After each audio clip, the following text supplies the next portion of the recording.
Mobile game ads. Hey, I just hacked into my boss's secret files. Enter these codes and you'll get $300 worth of in-game rewards. Just tap download and get 2,000 free summons. Still suck. Surprise, surprise, nothing's really changed. A few years ago, I went over a handful of games comparing the ads with the actual experience. And now I think it's about time for round 2 to see if these companies have gotten any better or if they're still just as willing to blatantly lie about what these games actually are. Hint, it's the latter. Something a lot of ads do now is have these little playable demos that let you get a taste of what's in store. The idea is for these to act as a little hook, to let the viewer decide whether or not it's good enough to play the full game. But some games do this in a more misleading way than others. I'll let you be the judge on if these are false advertising, but if you ask me, they could definitely be more honest. So today I'll be looking at these demos along with the ads to see if they're the same. So once again, I ventured into the Apple App Store, downloaded the first Voodoo game I saw, and played it for about 10 minutes.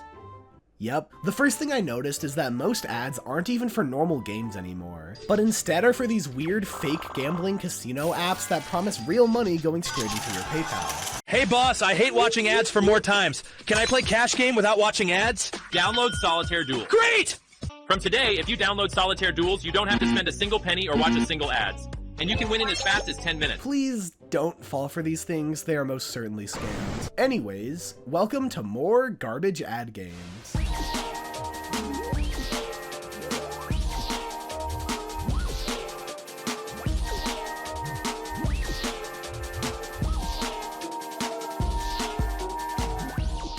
The first game I'll be looking at is simply called Township. There are plenty of town building games on the App Store, but the thing that separates this one from others in the genre like Clash of Clans or My Singing Monsters is in the ads. The advertisements feature these little 3D animations of trucks in these little tycoon scenarios trying to build up their farming business. In the playable version, it's very similar. Playing as a farmer in a minimalistic art style, you go around harvesting crops and selling them to people for money, which you then reinvest in making more crops easier. It's a very simplistic tycoon, but seeing so much progress made so fast is decently entertaining, especially considering you're only going to be playing it for about 30 seconds.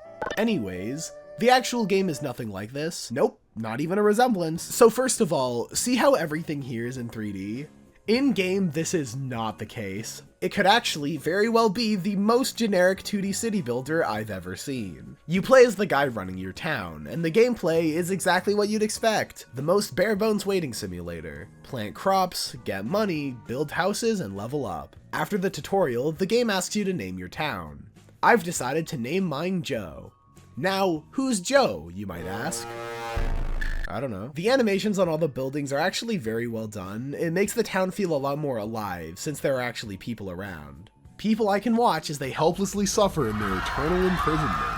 Now it's time to build the grocery store. And for the sake of everyone in this town, it's important that it isn't too far away from their houses. So I put it right over here, right next to the abandoned mine. At some point I got the option to visit my good friend Ernie's town. I don't know who he is, but he was already in my friends list, so I'm sure we go way back. And man, this dude has no life. Look at all this shit. This city is massive. He's really doing all of this for less than 10,000 people. No wonder most of the streets are empty. He even has a special district just for his big towers.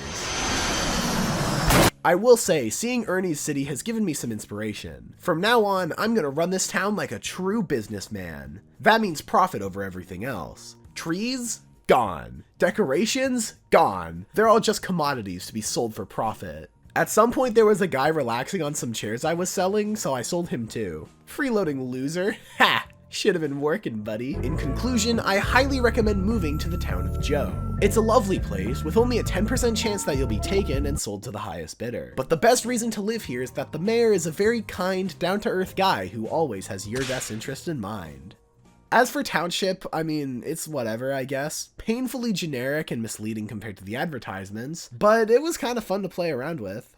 Next we have one called Doomsday Last Survivors. The playable ad I got for it was one of the classic guy shooting forwards while enemy approach playables. In true mobile game ad fashion, despite playing it well, the boss at the end was impossible to beat, leaving the player, in this case, me, unsatisfied in a vain attempt to get me to download the full game. In this case, it actually worked because I'm making this video, but I'm actually really curious if anyone actually downloads games if the ads leave them unsatisfied.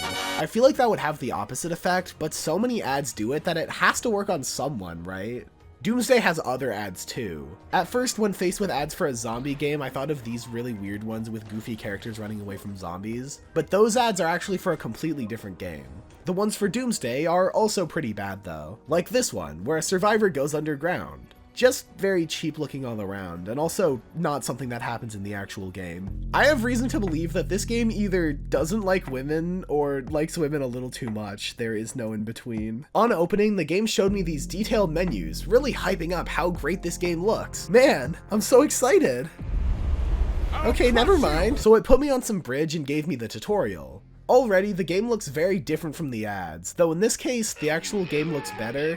We finish battling through the zombie horde and are introduced to the overworld. Visually, this part of the game looks a lot like Mafia City or Game of War, a base building type game from an isometric viewpoint. Sort of like Township now that I think about it. Out of curiosity, I looked into the company behind this game, IGG Singapore Pte Limited. And they actually made a Game of War ripoff, so that's probably where the inspiration comes from. Getting back to the game, I need to play through more levels to clear the area and secure my new base. At this point, the actual level-to-level gameplay sucks. It's not misleading at least, but the amount of thought needed to beat levels is basically non-existent. From a gameplay perspective, all you do is move your dipshit characters to the right spot. That's usually whatever's right in front of you. Now I will say, it's funny to see your little guys all working together, just like it's cool to look at a bunch of ants carrying things. But I wouldn't play a whole video game about it. Wait, hold on, actually... Yo, this is kind of fire. Every time we beat an early game level, we get a little cutscene with actual cartoon voice acting. Please, let us join you. Hey, look out! I'm shooting at you! I really like that they try to make the apocalyptic world they're in as serious as possible when 99% of the game is just...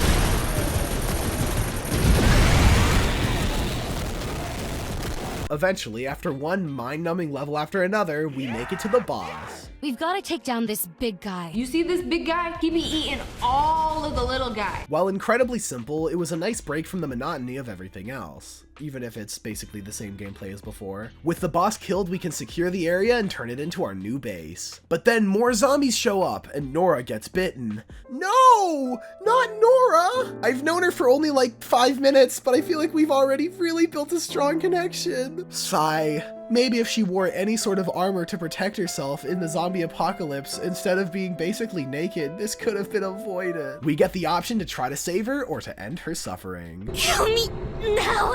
Okay. I don't recommend that. Okay? Why give me the choice to begin with? So now Nora's all tied up and gagged on a chair, and I'm sure nobody who made this game had any weird fantasies relating to this. Anyways, we need serum to cure Nora, and in order to get that, we have to go out and, you'll never guess, fight more zombies. The gameplay is not getting any harder. In fact, it's only getting worse. Now we have some heroes we can put on our team and use them to start off even stronger than before. Along the way, I even get to use a legendary champion for a level, so the game could show me how cool she is and why I very much definitely need to spend all of my money on getting her. So eventually we get a syringe of the serum and get back to Nora. Game? Why? Why, game? I was trying to give them the benefit of the doubt. Sure, she's barely wearing clothes in a zombie apocalypse, but maybe she just likes living on the edge. Maybe she was gagged because as a zombie, she'd be at risk of infecting you or something. I don't think I can excuse whatever this is. You won. This is literally putting itself on the same level as the most unhinged Elsa Gate tier YouTube videos. No, it hurts. And she moans too! Okay, pack it up, fellas. It's over. So anyways, I need more serum because of course I do. I don't have an addiction. I'm perfectly fine. I just need it. I need more. And honestly, at this point, the boring, stale, uninteresting gameplay is preferable to whatever the hell's going on there. I beat some more levels, gambled a little on some new heroes like Andrew Morrison and Grandma, and finally got some more serum. And update, in order to save her, you have to inject her on every one of those points. There is no option to decline this. I'm not gonna show it because I'll literally get demonetized, but just let me play the audio so you get the idea. My chest is warm. Completely unrelated, but just so you know, this game has an age rating of 12+. Just gonna make that fact known. The idea behind this setup is actually pretty interesting from a psychological perspective. It introduces the main character and forces you to get 4 needles in order to save her with a 24-hour time limit, with the threat of turning her into a powerful zombie leader. This essentially forces the player into a rushed panic in which they feel like they have to play the game in order to avoid that outcome. Or to see a different one if they're like the developers. But here's the thing, the first 3 syringes are easy to get, but the last one is after what's conveniently the only level I couldn't beat, which is also conveniently after it shows off this other powerful character you could buy to beat it easily. Basically, the game is trying everything it can to get you to spend money, because after that you'll be hit with the sunk cost fallacy. You spend money on the game now in order to save Nora, so now you have to keep playing to get your money's worth, even if the actual game is boring dog shit Uner bait. Overall, this game sucks, dude. The gameplay, while not misleading, sucks and doesn't go anywhere. It tries to use manipulative psychology to get people to look past how terrible it is, but it won't work on anyone over the age of 12. Conveniently for them, though, that's who the game seems to be made for. Please do not support this game. The next game I'll be looking at is Royal Match. This one should be a little more positive in tone. As you can imagine from the name, Royal Match is, what else, a match 3 game. So you don't really need to guess what the gameplay is. The ads, however, can be very funny. Here, the king is poor and needs to buy a place to live. But, oh no! The player couldn't get enough gold, so now he's stuck in a crummy shack. And he can't get the coal to his fireplace, so he's gonna freeze to death. Oh no! And now he's like catching on fire and dying. There are also playable ads where he manages to get himself in the absolute worst circumstances possible, and his only hope is for you to be the one to match some shapes and save him. How can a king be so down on his luck all the time? It's actually described pretty well in this ad. But there's a king named Robert, he's always getting into trouble and you have to save him. Save him from who? Well, you'll find that out when you download and start playing Royal Match. My cupcake drops, snickums, spickums, yoa. The game itself is, get this, just like the ads. Yes! I know it took the literal most bare bones gameplay to do it, but we've successfully found a rare instance of a mobile game ad not being blatantly misleading. Except for this part. Sadly, the game itself doesn't have much to talk about. The actual gameplay is usually focused on using the match 3 mechanic to clear things, bricks, grass, and plates, in order to continue building up the kingdom. The different shapes are very pretty saturated colors, and the special pieces make big explosions. Wow, I love matching good. There are different areas you unlock access to, and seeing the castle come together gives off a feeling of greater progression, more than just your standard world map like other games in the genre. The insane scenarios seen in the ads do seem to come up, but only on rare occasion through optional King's Nightmare levels, where you have to save him from whatever scenario he's in. In my case, the king's kitchen caught on fire, and I needed to match 3 in order to clear a path for the water to pass through to come put it out. While the game itself is whatever, I think the sheer popularity of this game is kind of insane. The fact that even today, the match 3 format is so prevalent that Royal Match is the 7th most popular free game right now, and the 2nd most popular is a game by the same company, just proves that time is a flat circle. The Candy Crush craze is still very much real, and as long as there are 40-year-old wine moms, I think it'll always just be a constant that looms over everything, always. The next one's called Hero Wars Alliance RPG. This one is also pretty infamous for its insane ads. This was my reaction the last time I had to witness them. What the fuck is that? Pretty reasonable if you ask me. So the first thing I see upon opening the game is what could very well be the most insane privacy policy I've ever agreed to. Dear user, before you start use Hero Wars Alliance, please read the terms of use carefully and check that you have agreed to the terms of use. Please read our policy to find out more about our aims, objectives, and achievements. Underneath that is 4 checkboxes saying I agree to the terms of service, I consent that the Nexters can use my personal data, that I'm an adult, and that I give them permission to the transfer of my personal data. What data are they sharing? I don't know. I agreed anyway. I'm just saying, if my personal information is suddenly everywhere, I think I know where it leaked from. I'm putting myself on the line for this game, so it better at least be good. When we get in, our hero character's trapped in a tower and we have to let him out. Then we get to see some of the number-based combat puzzles, which is code for using basic addition. Thankfully, I know that 32 is in fact bigger than 30, so I win and can move on. We get to see our main character, Galahad.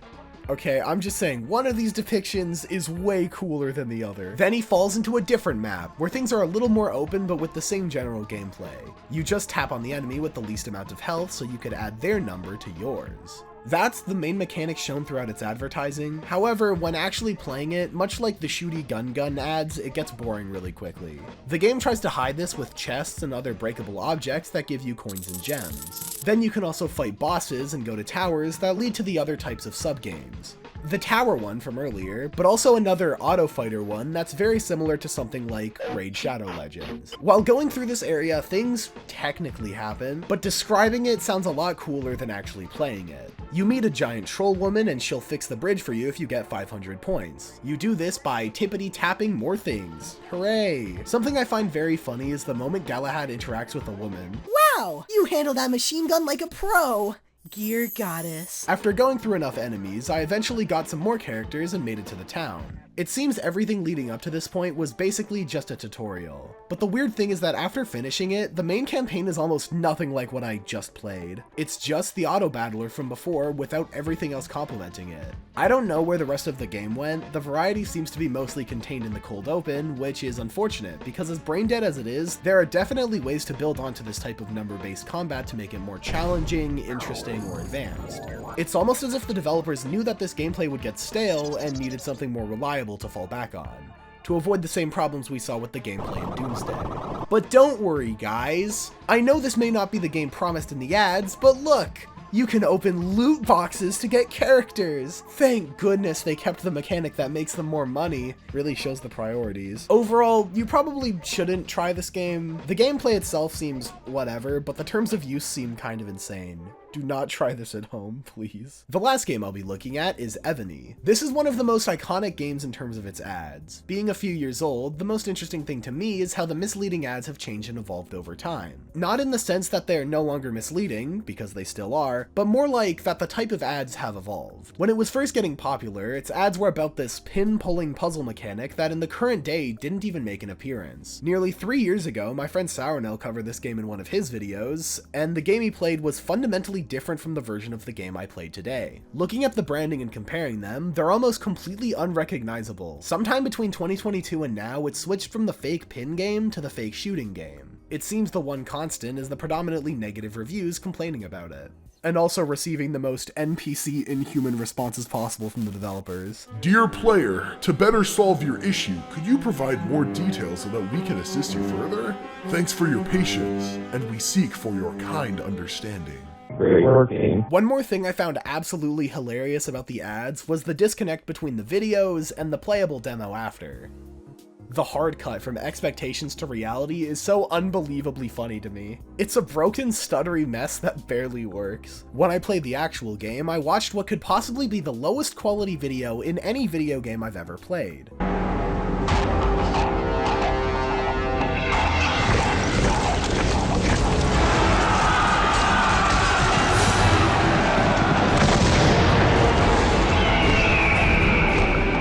This was directly followed by a 3-minute, 1.3 gigabyte resource bundle I had to wait for, so my first impression was already amazing. Then it hard cuts to the gameplay, but it somehow looks even worse than the playable demo, somehow. For some reason, the ground is completely stationary while everything else moves towards you. There's a second level, and at the end we fight the first boss, this dragon. For some reason, even though we're in an old medieval kingdom, there's still just modern guns floating around. This clearly shows that the new gameplay format was just sorta shamelessly grafted on after the game started using fake gameplay to advertise itself with no actual forethought to what it means for the game it's attached to. Either way, I don't think the time period actually really matters because Joan of Arc shows up at the same time as Cleopatra. Speaking of, let's talk to her. Oh, there are more monsters attacking the... She also has cartoonish voice acting, and wait a minute, this is not just a reskin of that zombie game, right? I refuse to believe she's also gonna be restrained, and then you'll have to save her, and you'll be mysteriously unable to beat the last level without paying for a different hero to get you over the edge. There's just no way they'd do that, right? Oh my fucking god. They did.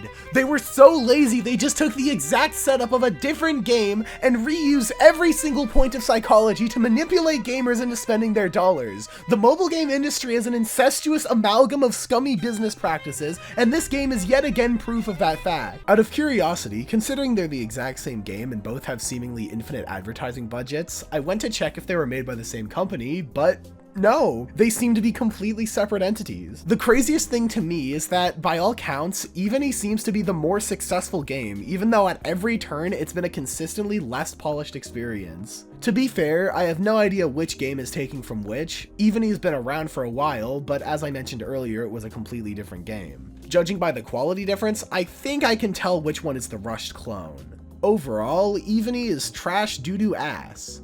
Actually, to a degree, all of these games are. I think the moral of this video is that if you have enough of a budget to have the heaviest advertising campaign possible, maybe you should try investing that money into making a good video game first. Or at very least, don't make an entire fake game to advertise it. Have people get mad at you for false advertising, then throw together a worse version of the game you were advertising in the first place. It seems like a lot of these ad games did that. The Hero one in specific was piss easy until they dropped the advertised gameplay entirely in exchange for being a generic auto fighter.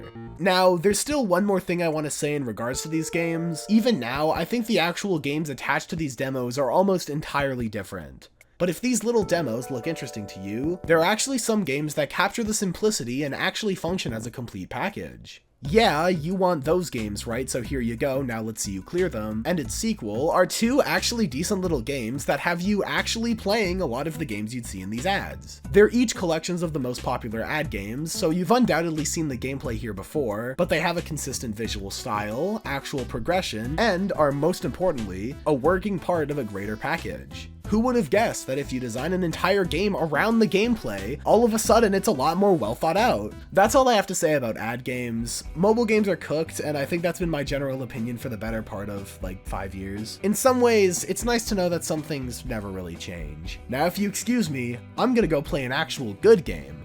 Brazilian Drug Dealer 3, I've opened a portal to hell in the favela trying to revive Midaya and I need to close it. See ya!